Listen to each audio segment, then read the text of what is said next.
Dan sebenarnya tidak ada yang aneh selain rumor mengatakan bahwa Frederick Arnold menemaninya. Bahkan keluarga Arnold sudah menjadi yang terkaya di dunia. Hello everyone, welcome back lagi to my YouTube channel bersama dengan aku, Yusril Kim. By the way, yang nonton gimana kabarnya hari ini? Apakah dalam kondisi yang baik saja? Well, aku harapkan seperti itu ya. Dan teruntuk kalian yang mungkin dalam kondisi nggak baik aja, jangan lupa ya untuk terus semangat dan juga jangan menyerah. Well guys, dalam video kali ini kita akan membahas tentang Frederick Arnold. Siapa sih Frederick Arnold yang sedang dirumorkan berkencan sama Lisa Blackpink? Dan katanya ya teman-teman, Frederick itu orang kaya banget loh. Kekayaan keluarganya aja nggak main-main. Bahkan katanya keluarganya ini adalah keluarga yang terkaya di dunia. Wow.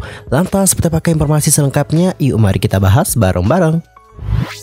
Baru-baru ini Lisa Blackpink heboh dirumorkan berkencan dengan Frederick Arnold. Menurut postingan di komunitas penggemar online, Lisa terlihat menikmati makan siangnya bersama dengan teman-temannya di sebuah restoran di Paris.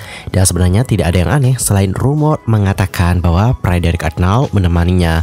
Namun lokasinya juga tidak diungkapkan kepada publik. Para netizen percaya bahwa Lisa dan Frederick Arnold sedang berkencan.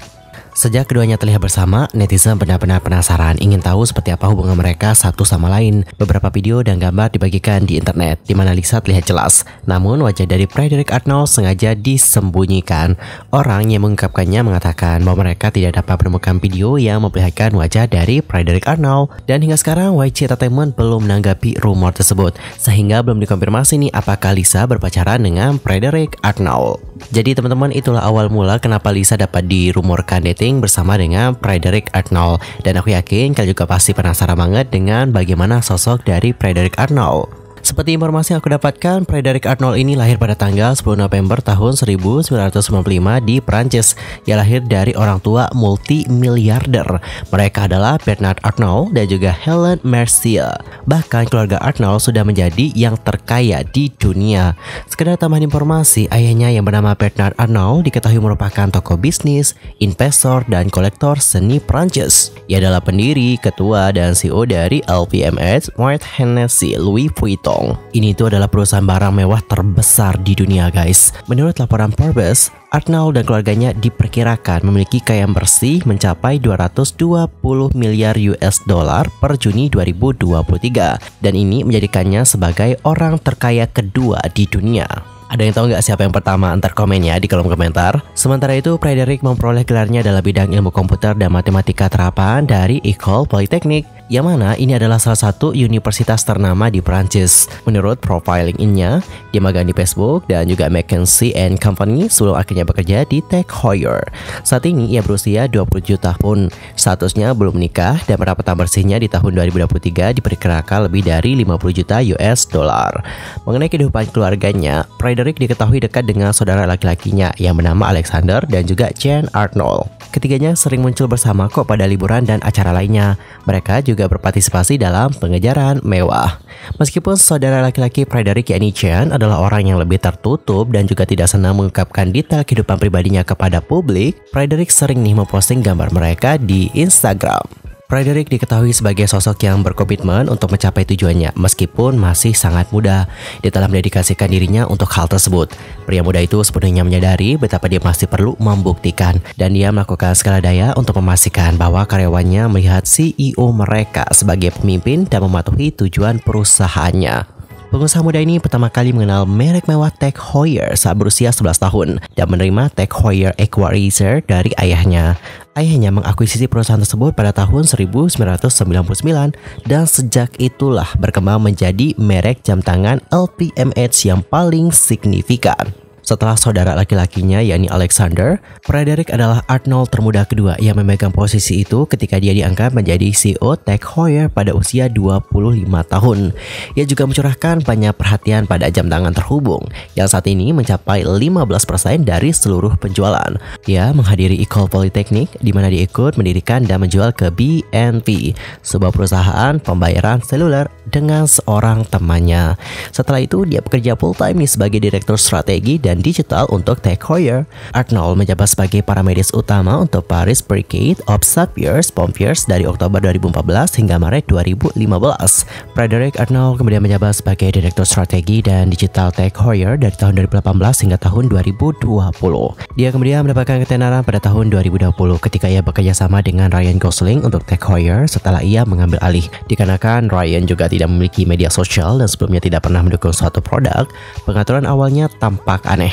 Frederick mengenali peluang dan akhirnya menyetujui kontrak 2 tahun dengan Ryan Gosling setelah negosiasi selama 1,5 tahun. Pada kuartal ketiga tahun lalu, ia membukukan pendapatan sektor jam tangan dan perhiasan sebesar 7,1 miliar US dollar. Selain pasti berbicara bahasa Inggris, Italia, dan Jerman dengan mudah, Frederick adalah individu multi-talent nih yang juga bisa bermain piano dan juga tenis. Jangan heran ya kenapa dia itu jago main piano, karena ibundanya adalah seorang pianis ternama loh teman-teman. Selama 3 tahun sebelumnya, dia telah bekerja untuk perusahaan dalam berbagai kapasitas, mengembangkan strategi digital karena produsen jam tangan berjuang untuk berkomunikasi dengan pembeli generasi baru. Dia pun secara resmi nih memulai jabatannya sebagai kepala eksekutif dari brand itu. Sementara itu, pendapatan perusahaan jam tangan mewah Swiss milik LVMH yakni Tag Heuer telah pulih nih sejak Frederick Arnold mengambil alih jabatan sebagai CEO pada Juli 2020. Dia bertujuan untuk mengembangkan Tag Heuer menjadi perusahaan senilai 1 miliar US dollar. Pesaing-pesaingnya seperti Breitling juga berkembang nih dengan cepat dan Frederick berkata bahwa masih banyak hal yang harus dilakukan. Dia juga optimis dalam segala hal, mulai dari jam tangan hingga berlian dan NFT yang ditanam di laboratorium. Wih, The Real Sultan ini guys. Dan jika benar-benar berkencan dengan Lisa, mereka akan menjadi pasangan miliarder. Karena Lisa juga salah satu idol yang benar-benar kaya banget loh teman-teman. Lisa sendiri diketahui memulai karir di industri hiburan dengan debut di girl group papan atas Blackpink. Blackpink memulai debutnya pada tahun 2016 dengan single pertama mereka, Boombayah. Sejak saat itulah, girl group beranggotakan 4 orang member ini telah menjadi salah satu girl group paling terkenal di industri musik K-pop. Pada tahun 2019, mereka juga menjadi artis K-pop pertama yang tampil di Coachella. Dan bahkan belum lama ini mereka juga menjadi headliner di Coachella loh teman-teman. Sementara itu, menurut wealthypersons.com, kekayaan bersih dari Blackpink secara keseluruhan adalah sekitar 24 juta US dollar per tahunnya. Dengan asumsi bahwa setiap member akan membawa pulang 6 juta US dollar. Namun itu kan masih ada pemotongan ya. Ada untuk pembagian bersama dengan agensi. Dan kemungkinan untuk jumlah yang akan didapatkan oleh membernya itu akan lebih sedikit. Tapi sedikitnya nggak banyak-banyak juga sih. Karena kan di YG Entertainment seperti yang aku sempat bahas waktu itu, mereka itu adalah agensi yang mana pembagian penghasilannya itu lumayan banyak loh teman-teman untuk idolnya, serius. Adapun kekayaan bersih dari Lisa juga kemungkinan sekitar 20 juta US dollar menurut Celebrity Network. Kemungkinan itu didasarkan pada uang yang dihasilkan dari Blackpink setiap tahun ditambah dengan uang tunai dari sponsornya yang lain. Dan seperti yang sudah aku singgung pada awal tadi, angkanya kemungkinan sedikit lebih rendah karena potongan yang diambil oleh YG Entertainment dari gaji Blackpink. Seiring dengan pekerjaannya dengan Blackpink, dia juga menjadi duta merek untuk perusahaan kosmetik Moonshot. Dia juga menandatangani kesepakatan dukungan dengan perusahaan seperti Adidas, AIS Thailand, Shopee, dan juga Samsung. Kemudian pada tahun 2021 dia dinobatkan sebagai duta merek global untuk koleksi Celine Haute Parfumerie dan tampil di pertunjukan musim panas 2022 di Nice, Prancis. Dan bagaimana reaksi kalian setelah mendengarkan berita yang satu ini? Nanti langsung aja ya sampaikan di kolom komentar. Anyway, cukup sekian ya untuk hari ini dan kita akan jumpa lagi di next video dengan informasi yang lebih hangat. Cukup sekian dan juga terima kasih dan aku juga mohon maaf jika ada kesalahan baik dalam ucapan, sikap, tindakan, and everything. Aku minta maaf dan juga mohon koreksi dari kalian semua.